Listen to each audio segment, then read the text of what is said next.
민수기 28장에서 이 올라타미드라고 하는 히브리어를 우리말로 번역할 때 한자어 번역이지만 상번제다 이렇게 번역을 했습니다. 항상 상자를 써서 매일 아침 저녁으로 번제를 드리니까 상번제다 이렇게 번역했는데 원래는 올라타미드 계속적으로 드리는 번제, 규칙적으로 드리는 번제 이런 뜻입니다. 저녁에 드리는 번제라고 해서 우리식으로 뭐 저녁 밥 먹을 때 드리는 번제다 혹은 어두워졌을 때 드리는 번제다 그렇게 생각하시면 안 됩니다. 이 번제는 유대인들이 첫째 저녁이라고 부르는 그 시간에 드려지는 제사입니다. 이 시간이 오늘날로 말하면 오후 3시쯤이라고 말씀드렸습니다. 아침 번제는 주로 오전 9시경에 번제가 드려지고 저녁 번제는 오후 3시경에 번제가 드려집니다. 그런데 유대 유명한 역사학자 중에 요세푸스라고 하는 분이 뭐라고 이야기했냐면 이 저녁 번제가 오후 3시쯤에 시작이 되는데 오후 3시쯤에 시작되는 이 번제가 몇 시간 동안 지속되냐면 3시간 동안 지속된다 했습니다. 그러니까 번제를 3시간 동안 드리는 겁니다. 오후 3시에 번제가 시작돼서 그러니까 6시면 번제가 끝납니다. 6시 번제가 끝나는 시간이 언제냐면 바로 이스라엘 사람들의 하루가 시작되는 시간입니다. 우리는 아침에 일어나서 아침이 되면 하루가 시작된다 그렇게 이야기하지만 유대인들이 하루를 시작하는 시간은 저녁 6시입니다. 그래서 안식일 전날 저녁에 제사장들이 성막에다 혹은 성전에다가 진설병 떡을 올려 바치는 시간이 언제냐? 안식일 전날 저녁이죠. 안식일 전날 저녁. 안식일 전날 저녁, 즉 안식일이 시작되는 시간에 진설병 떡을 진설합니다. 일주일 동안 진설하고 묵은 떡을 또 일주일 지나면은 걷어들이고 그 제사장들이 먹고 일주일이 지나서 다시 안식일 저녁이 되면 또 새 떡을 하나님께 진설합니다. 하루에 시작하는 시간은 6시. 그러나 그 6시 이전에 3시간 동안 첫째 저녁이라고 하는 오후 3시에 이 사람들이 저녁에 드릴 번제를 하나님께 올려드립니다. 그러니까 오늘 본문에 나오는 저녁 시간이라고 하는 것은 오후 3시쯤이다 이렇게 보시면 되겠습니다. 15절을 계속 보면은 15절에서 예수님의 제자들이 때도 이미 저물었다 이렇게 말했기 때문에 우리말 성경으로 읽으면 오해의 여지가 있습니다. 그런데 헤호라 에데 파렐덴이라고 하는 헬라어 표현은 이미 그 시간이 지나갔다 이런 뜻입니다. 해가 저물었다는 뜻이 아니고요. 그 시간이 이미 지나갔다 이런 뜻입니다. 오후 3시가 되어가지고 그 시간이 이미 지나갔다. 무슨 시간이 지나갔다는 것을 이야기하는 거겠어요? 그렇습니다. 점심시간이 지나갔다는 거죠. 오후 3시가 되어서 이미 그 시간, 즉 점심 먹을 시간이 한참 지나갔다는 것을 이야기하는 것입니다. 왜 오후 3시가 될 때까지 사람들이 점심을 먹지 못했을까? 이유는 너무 단순하죠. 예수님께서 그 시간까지 병자들을 고치고 있었기 때문입니다. 수많은 병자들을 예수님이 고치고 계셨습니다. 그러니까 점심이 지나서 한참, 그것도 점심이 한참 지난 시간이니 사람들이 지금 상당히 배고픔을 느끼고 있을 시간입니다. 이 사람들에게도 뭐가 필요하냐? 도움이 필요하다는 거죠. 도움이. 자, 본문에 등장하는 이 무리들과 병자의 공통점에 대해서 말씀드렸습니다. 한마디로 도움이 필요한 사람들입니다. 이 사람들이 도움을 필요로 하는 사람들입니다. 그런데 도움을 필요로 한다는 것은 스스로는 어떤 대책을 세우기가 어려운 상황이라는 것입니다. 이 사람들은 도움을 필요로 하는 사람들, 그러나 자기 스스로는 아무런 대책이 없는 사람들입니다. 13절 말씀을 보면 이 무리는 아무 대책 없이 예수님을 따라갔습니다. 그러니까 예수님이 그들을 보면서 그들을 불쌍히 여겼다 이렇게 표현하고 있습니다. 여러분 우리가 그렇습니다. 인생 살아가다 보면 사람들이 여러 계획을 세웁니다. 또 계획을 가지고 사는 것처럼 보입니다. 그런데 오늘 말씀이 여러분에게 뭘 지시하고 뭘 가르치고 있습니까, 여러분? 사람들이 어떤 계획을 가지고 사는 것처럼 보입니다. 실제로 계획을 가지고 삽니다. 그런데 그 사람들이 가진 계획과 대책이라는 건 사실 아무 쓸데없다는 것입니다. 진정한 구원과 진정한 행복에 있어서는 대책이 되지 않는다는 겁니다. 그저 자기가 모르는 길을 따라갈 뿐입니다. 따라갈 뿐입니다. 제자들의 모습을 봐도 대책이 없습니다. 이 제자들이 예수님께 하는 말을 보십시오. 15절 말씀해 보니까 이곳은 빈들이요 때도 이미 저물었으니 무리를 보내어 마을에 들어가 먹을 것을 사 먹게 하소서. 자기들도 대책이 없어요. 그러니까 사람들 돌려보내자는 겁니다. 가서 자기들이 알아서 먹게 하십시다. 예수님 그렇게 이야기합니다. 사람들 어떤 계획과 대책을 가지고 살아가는 것처럼 보이지만 실상은 실상은 그런 계획과 대책이 어떤 위기나 한계의 상황 앞에서는 별로 쓸모가 없다라는 이야기를 지금 하고 있습니다. 여기서 빈들이라고 하는 것이 여러분 주목해 보십시오. 빈들. 사람들이 지금 빈들에 있습니다. 아주 의도적인 표현이죠. 들판에 있는데 그냥 들판이 아니고 빈 들판이랍니다. 광야를 말하는 것이죠. 우리 인생이 이런 광야와 같다는 겁니다. 빈들과 같대요. 아무것도 얻을 수 없는 그런 곳이라는 거 아닙니까? 빈들에서는 구할 수 있는 것이 아무것도 없습니다. 제자들도 대책이 없고 사람들도 대책이 없습니다. 대책만 없는 게 아니라 능력도 없습니다. 이 사람들이나 제자들이나 병 고칠 능력도 없고 먹일 능력도 없습니다. 그런데요, 누구에게 이게 다 있다는 거예요? 예수님에게는 이게 다 있다는 겁니다. 예수님에게는 대책도 있고 예수님에게는 능력도 있다, 그런 이야기입니다. 예수님에게는 모든 계획과 능력이 다 있습니다. 병자를 고치고 양식을 주실 계획이 있고 능력이 있다, 이런 말씀입니다. 그래서 어떻게 하신다는 거예요? 예수님이 그 계획과 능력에 따라 가지고서 사람들로 하여금 아픔과 배고픔의 자리에서 기적을 보게 하신다, 그런 이야기입니다. 여러분, 오늘 설교 제목이 아픔과 배고픔의 자리에서 기적을 보게 하신다, 이겁니다. 예수님이 그런 분이시죠. 여기 있는 사람들이 아픔의 자리에 있던 사람들인데 이 사람들이 아픔의 자리에서 치유의 기적을 체험했습니다. 아픔으로 인해서 평안을 잃어버린 사람들입니다. 말씀드렸지만 어떤 사람은 몸이 아파서 평안을 잃어버리고 어떤 사람은 마음이 아파서 평안을 잃어버리고 어떤 사람은 영혼이 귀신에 사로잡혀서 평안을 잃어버렸습니다. 그런데 그런 사람들이 그 자리에서 치유의 기적을 봤다는 거 아닙니까? 배고픔의 자리에 있던 사람들은 그 배고픔의 자리, 굶주림의 자리에서 풍요를 체험했습니다. 배부름을 체험했다는 것입니다. 20절 말씀을 보면 다 배불리 먹고 남은 조각을 12바구니에 차게 거두었다 그랬습니다. 한 사람도 예외가 없어요. 모든 사람이 다 배가 불렀다는 거 아닙니까? 그래서 예수님이 나눠주시려고 떡을 떼가지고 제자들에게 줬는데 그 제자들이 그 떡을 사람들에게 주지 못했다는 거예요. 왜? 난 배불러서 더 이상 먹을 수가 없습니다. 그래서 예수님이 떼가지고 나눠줬던 떡을 다시 수거해가지고 바구니에 모았다는 것입니다. 그랬더니 12바구니가 되었대요. 우리가 인생 살다 보면 우리가 아무것도 할 수 없는 그런 대책 없는 상황과 만날 때가 있습니다. 어떤 때는 재물로 인해서, 어떤 때는 사업 때문에, 어떤 때는 이웃과의 관계 때문에, 어떤 때는 건강 때문에 내가 대책 없이 어떤 능력 없이 그저 낙심과 괴로움과 아픈 마음이 내 안에 찾아 들어올 때가 있습니다. 그런데 우리는 대책도 없고 능력도 없을지 모르지만 누구에게 그게 다 있습니까? 우리 사랑하시는 예수님께는 그게 다 있다는 사실을 꼭 믿으시기를 바랍니다. 그러니까 우리가 그 예수님의 은혜 받아야 되겠죠. 예수님의 능력 받아야 되겠죠. 그러면 어떻게 우리가 예수님의 은혜와 능력을 받을 수 있느냐? 그거를 살펴봐야 됩니다. 오늘 여기 본문에 나오는 사람들이 어떻게 예수님의 은혜를 받았던가? 어떻게 그들이 아픔의 자리에서 평안을 얻게 되었던가? 어떻게 그들이 배고픔의 자리에서 배부름을 얻게 되었던가? 이걸 한번 따져봐야 됩니다. 예수님 고향 땅에 들어가서 사람들에게 배척을 당하셨는데 성경은 그것을 이렇게 말합니다. 그들이 믿지 않음으로 말미암아. 믿지 않았다는 거예요. 믿지 않아서 능력이 체험되지 않았어요. 이 사람들이 왜 믿지 않았습니까? 예수님을 왕으로 모시지 않았습니다. 자기가 왕의 자리에서 살려고 했습니다. 자기가 최고예요. 늘 언제나 예수님보다 자기가 앞서 있는 거죠. 자기가 왕이고 자기가 인생의 주인입니다. 그러니 주님을 믿지를 못합니다. 이 자기가 왕이고 자기가 인생의 주인인 사람을 대표하는 자가 누구냐? 분봉왕 헤롯입니다. 헤롯.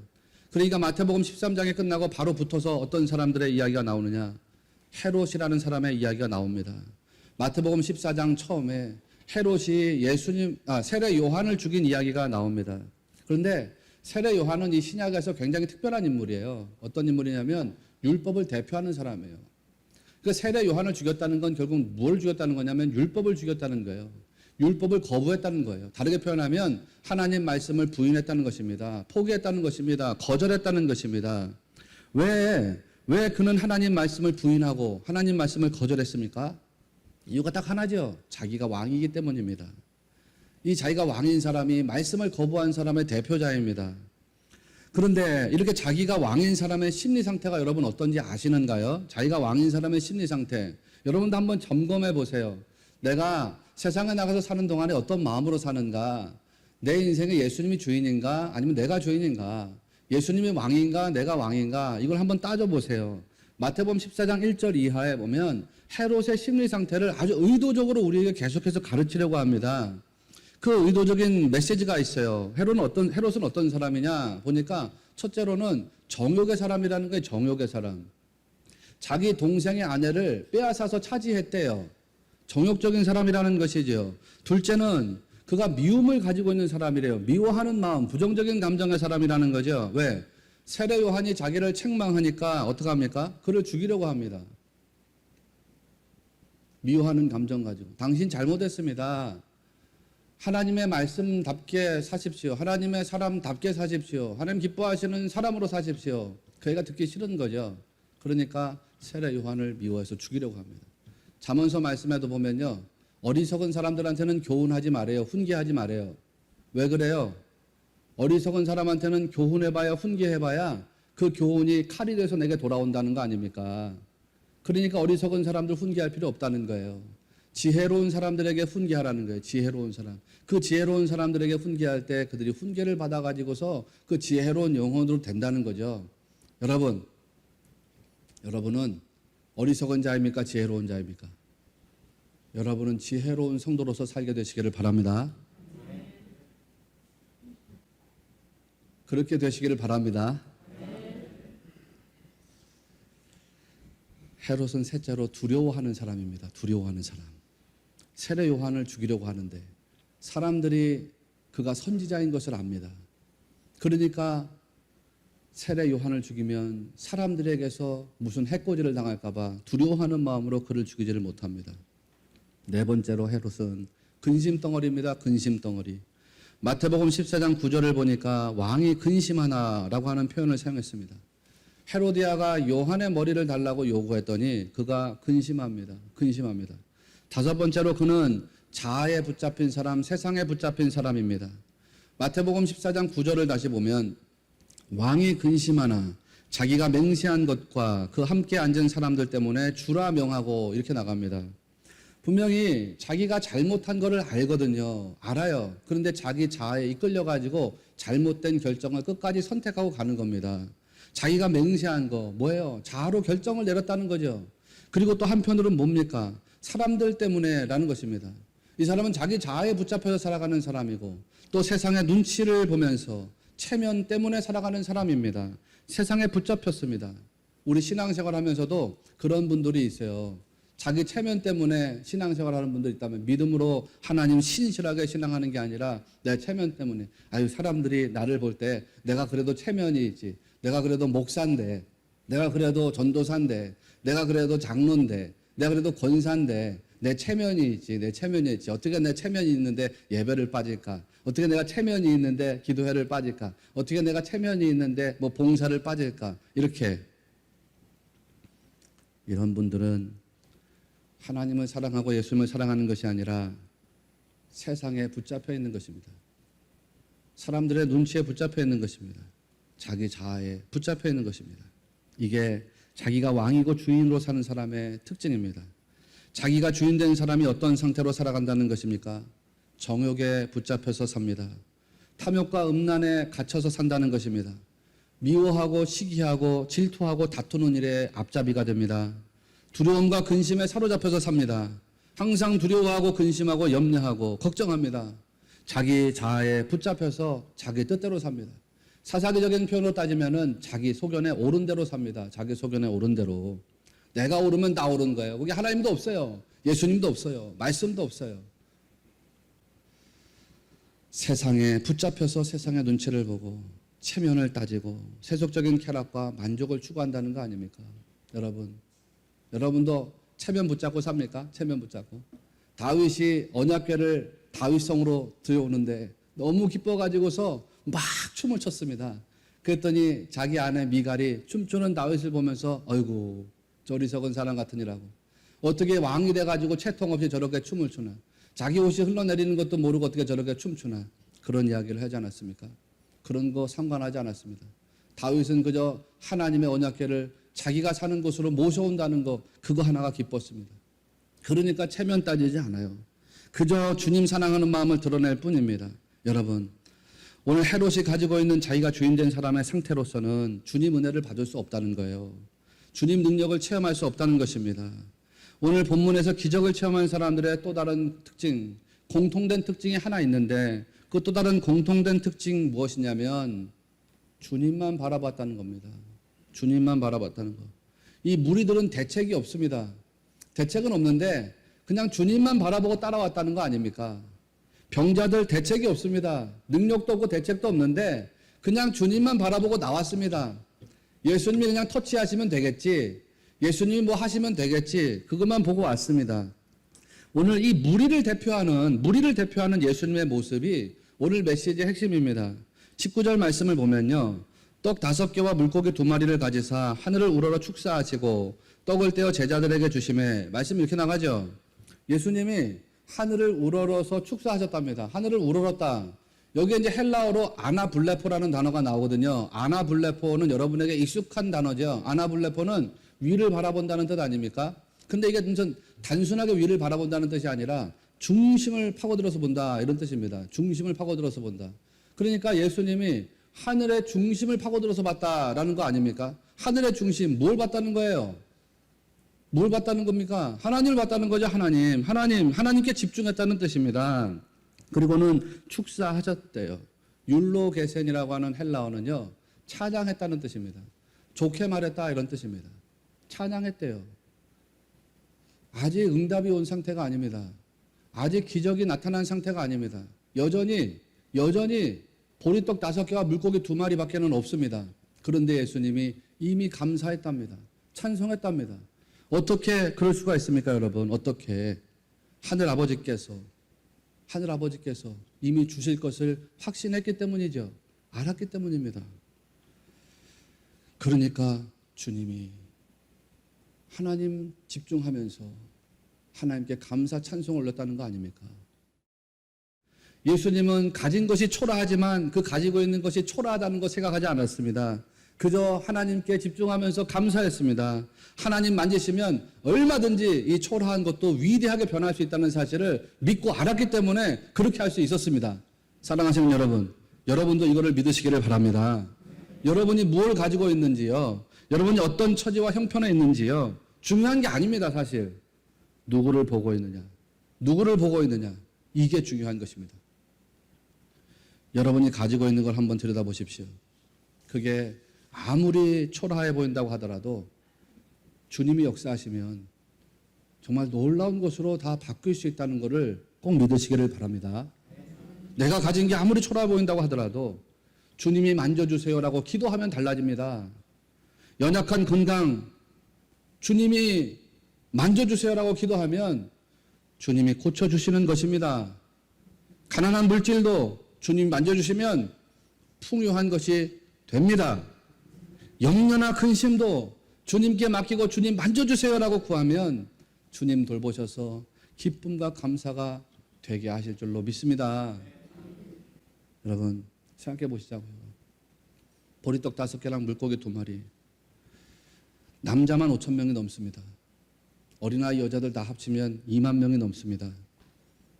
거기에 물고기 2마리, 보리떡 5개, 그게 흠모할 만한 것입니까? 오히려 초라하죠. 보잘것없습니다. 왜 오늘 본문에서 이거를 보여주려고 하는 것입니까? 여러분, 이 속에 담겨져 있는 상징적인 메시지를 읽어낼 수 있어야 돼요. 보리떡 5개와 물고기 2마리, 그것과 대비해서 5,000명이 넘는 남자 성인들, 이렇게 대비를 보여주는 이유가 뭡니까? 누구를 보여주려고 하는 거예요? 예수 그리스도의 외면적인 모습이에요. 예수 그리스도의 외형적인 모습이에요. 예수 그리스도의 외형적인 모습, 외면적인 모습이 무엇과 똑같다는 것이냐? 인간적인 안목으로 보면, 사람의 눈으로 보면 보잘것없다는 거예요. 보잘것없다는 거예요. 떡 5개, 물고기 2마리처럼 별것 없다는 것입니다. 겉으로 볼 때는 흠모할 만한 게 아무것도 없다는 거 아닙니까? 오히려 너무 연약한 형상입니다. 그런데 보세요. 그렇게 흠모할 만한 것 없는 예수님, 그렇게 별것 없어 보이는 예수님, 그렇게 보잘것 없어 보이는 예수님이 5,000명을 먹이고도 12바구니가 남겨지게 할 만큼 차고 넘치는 생명을 주셨다는 것입니다. 자기 노력도 필요합니다. 그런데 그보다 훨씬 더 주님을 의지하고 주님께 기도해야 됩니다. 그래서 내가 일하는 것이 아니라 주님이 나를 통해서 일하시도록 해야 된다. 그런 말씀입니다. 왜 그래요? 우리는 언제든지 우리 인생이 삐그덕거릴 만한 상황과 만나기 때문 아닙니까? 다윗도 시편 73편에서 했던 말이 무엇입니까? 나는 거의 넘어질 뻔하였고 나의 걸음이 미끄러질 뻔하였다. 다윗도 넘어질 뻔하고 미끄러질 뻔했다는 거 아닙니까? 그런데 중요한 게 있어요. 다윗이 넘어질 뻔했지만 넘어졌다는 거예요? 안 넘어졌다는 거예요? 안 넘어졌습니다. 미끄러질 뻔했지만 미끄러졌습니까? 안 미끄러졌습니까? 안 미끄러졌다는 겁니다. 그는 넘어질 뻔하고 미끄러질 뻔했는데 넘어지지는 않았습니다. 미끄러지지 않았습니다. 이유가 뭐예요? 넘어질 뻔할 때에, 미끄러질 뻔할 때에 그가 하나님을 딱 붙잡았기 때문입니다. 그가 하나님을 붙잡으니까 신기한 게 뭐예요? 넘어질 뻔할 때, 미끄러질 뻔할 때 하나님 붙잡았더니 하나님께서 다윗에게 피할 바위가 되어주셨어요. 하나님께서 다윗에게 흔들리지 않는 반석이 되어주셨어요. 하나님께서 다윗에게 든든한 방패가 되어주시고 성읍이 되어주셨다는 것 아닙니까? 여러분, 그러니까 인생이 막 무너져 내릴 것 같은 때에도 믿음이 무너져 내리지 않으면 사는 것입니다. 승리하는 것입니다. 모든 환경을 다 넘어서게 하시는 하나님의 기적도 능력도 체험하게 되는 것입니다. 느헤미야도 마찬가지 아니에요. 느헤미야도 예루살렘 성벽을 재건하려고 자기가 자원해가지고 자청해가지고 예루살렘 총독으로 갑니다. 그런데 가보니까 이스라엘 백성들이 수십 년 동안 예루살렘 성벽 재건하려고 하는데 실패했습니다. 실패가 반복되다 보니까 이 사람들이 패배주의에 빠졌습니다. 다 영혼이 번아웃 됐습니다. 우리는 뭘 해도 안 되는구나. 우리는 뭘 해도 안 되는구나. 대적자들이 찾아와가지고서 너네들 성벽 재건하면 가만두지 않겠어. 회방을 놓습니다. 그때에 느헤미야가 사람들에게 선언했습니다. 하늘의 하나님이 우리를 형통하게 하시리니 그의 종들인 우리가 일어나 건축하자. 누구를 붙잡은 거예요? 하나님. 누가 형통하게 하신대요? 누가 형통하게 하신대요? 하나님. 하늘의 하나님이 우리를 형통하게 하시리니 우리가 일어나 건축하자요. 얼마나 놀라운 선언입니까, 여러분? 일하지 말자는 게 아닙니다. 열심히 일하자는 거거든요. 일할 때 실제로 어떻게 일했습니까? 예루살렘 성벽 재건하는데 한 손에는 무기를 들고 한 손으로는 일했다는 거 아니에요. 건축하는 사람들이 다 허리에다 칼을 차고 일했다는 거 아니에요. 대적자들이 침입해 올까 봐. 그런데 열심히 일하면서도 믿음으로 했다는 거 아닙니까? 하나님께 지혜를 구하면서 했다는 겁니다. 하나님 의지하면서 했다는 겁니다. 하나님께 기도하면서 하나님으로부터 지혜와 명철과 힘과 능력을 구하면서 했다는 거 아닙니까? 그 결과가 수십 년 동안 방치되어 있던 예루살렘 성벽이요, 52일 만에 완성이 된단 말이에요. 성경에 나오는 유명한 학사 에스라도 못했던 일이에요. 제가 여러분에게 수차례 말씀드렸지만 난 우리 교회 성도들이 느헤미야 같은 분들이 됐으면 좋겠다 이 말이에요. 왜? 에스라는 목회자 아닙니까? 에스라라는 목회자가 이스라엘 백성들 부흥을 이끌어내지 못했단 말이에요. 예루살렘 성벽 재건하지 못했단 말이에요. 그런데 평신도 리더인 느헤미야가 예루살렘의 총독으로 와가지고 52일 만에 성벽을 완벽하게 재건했어요. 이스라엘 백성들 하나님 앞에 다 엎드리게 했어요. 11조 신앙을 다시 일으켜 세우고 하나님 말씀대로 살아가겠다고는 고백을 이끌어냈어요. 이스라엘의 영적 부흥을 다시 일으켰단 말이에요. 물론 혼자 한 건 아니지만 에스라와 느헤미야가 아름답게 동역하면서 그 일을 이루지 않았습니까, 여러분? 헨리 블랙갈 목사님 그랬다 했어요. 환경에 행복해야지만 행복할 수 있다면 우리 중에 행복할 수 있는 사람은 아무도 없다. 그렇잖아요. 여러분 환경이 다 행복합니까? 가정의 모든 환경이 100% 만족됩니까? 내 건강이 만족되고 내 자식이 만족되고 내 남편, 내 아내가 만족되고 내 부모가 만족되고 다 만족됩니까? 그렇지 않죠. 그렇게 환경이 100% 만족돼야지만 행복할 수 있다 그러면 누구도 행복할 수 없어요. 여러분, 사도 베드로가 베드로전서에서 5장에서 뭐라 그래요? 우리 모든 사람들이 다 동일한 고난을 당한다 그랬어요. 동일한 고난. 무슨 말이에요? 나나 여러분이나 비슷한 고난이 있다는 거예요. 내용은 다르지만 나도 고난이 있고 여러분도 고난이 있습니다. 그런데 누구를 의지하면 그게 바뀐다는 거예요. 누구를 의지하면. 살아계신 하나님, 우리를 구원하신 주 예수 그리스도를 의지하면 그게 다 바뀐다는 거 아닙니까? 사도 바울이 고린도 교회에 편지하면서 이런 말을 했습니다. 여러분이 어떤 괴로움과 어떤 아픔과 어떤 상처가 있든지 간에 주님께 맡기면 그렇게 된다는 것을 믿으면서 이 말씀을 한번 들어보십시오. 고린도전서 15장 57절 58절 말씀에 우리 주 예수 그리스도로 말미암아 우리에게 승리를 주시는 하나님께 감사하노니 그러므로 내 사랑하는 형제들아 견신하며 흔들리지 말고 항상 주의 일에 더욱 힘쓰는 자들이 되라. 어떤 괴로움과 어떤 아픔과 어떤 시련과 환난과 상처가 있든지 간에 우리 주 예수 그리스도로 말미암아 하나님이 우리에게 승리를 주신다고 했습니다.